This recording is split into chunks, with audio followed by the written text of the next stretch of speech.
breaking news just moments ago. Donald Trump's campaign announcing a new proposal on protecting the United States, and it calls for a total and complete shutdown of Muslims entering the United States. Candidates quickly responding to Trump's statement. Jeb Bush leading the way and tweeting, quote, "Donald Trump is unhinged. His policy proposals are not serious." Ben Carson saying, quote, "Everyone visiting our country should register and be monitored during their stay, as is done in many other countries. I do not and would not advocate being selective on one's religion."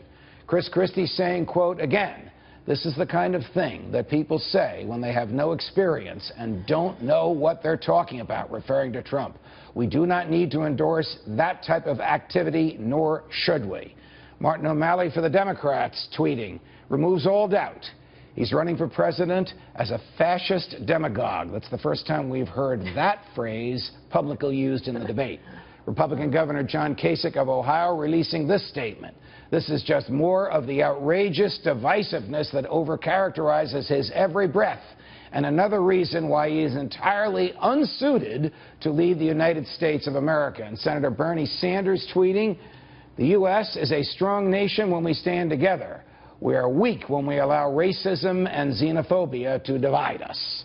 Christian Whiton and Tammy Bruce are with us. Are you surprised at what Donald Trump said earlier today? No, and I think that, look, this is a conversation that has to be had. We have had 14 years of the policy of people like the Bushes and the Kasichs and others, and look at what it's got us. We are in more danger. We certainly now have had the second, the largest terrorist attacks in September 11th. And I think what's appealing about this for the American people, especially after President Obama's statement last night, is that it has specifics. This is an actual idea that's new. And I think the mistake is necessarily saying Muslims versus nations that have a major terrorist aspect, like Pakistan, Afghanistan, Libya, Syria, where you can eliminate the notion of the Muslim aspect, and it's just about nations that particularly are dangerous for this country. Christian, can anyone survive politically in this country calling for a religious test before people are admitted to the United States of America? I don't think so, because it's also not something that will make us safer. This is the problem with Trump, as with immigration and on this issue. He makes life harder for people who are seriously trying to get beyond political correctness and solve some of these problems, like crime coming from illegal immigrants, or the fact that our government isn't screening out Islamists, or isn't even really talking about Islam as an Islamism as an ideology.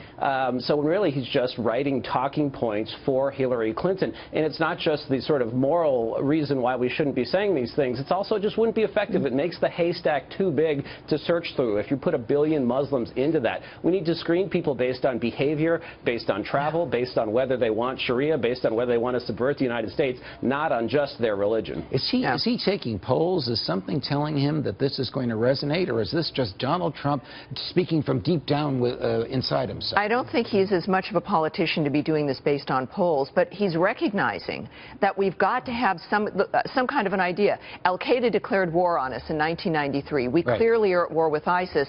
We've got to be serious. And look, as a temporary measure, even Obama did this when it came to the issue of Iraq and refugees coming in from Iraq. It was a 6-month temporary delay in allowing anyone in.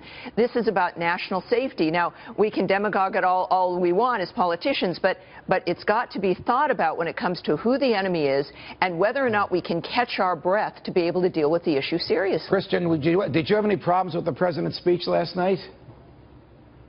Yeah, I thought it was mainly focused on doing what Obama always does, which is shift attention from his own failures to his domestic opponents, and to appear to be reacting without actually doing anything. The specific things he called for, taking guns away from from people on the no-fly list, blatantly unconstitutional, depriving people of their constitutional rights without due process. The other policy thing was asking Congress to retroactively bless his plan for fighting ISIS, which wouldn't do anything to improve his plan for fighting ISIS. So there's nothing in there that would prevent San Bernardino or defeat ISIS or handle any of the problems we face. And that's why Donald Trump is doing so well, because there are just no answers right now.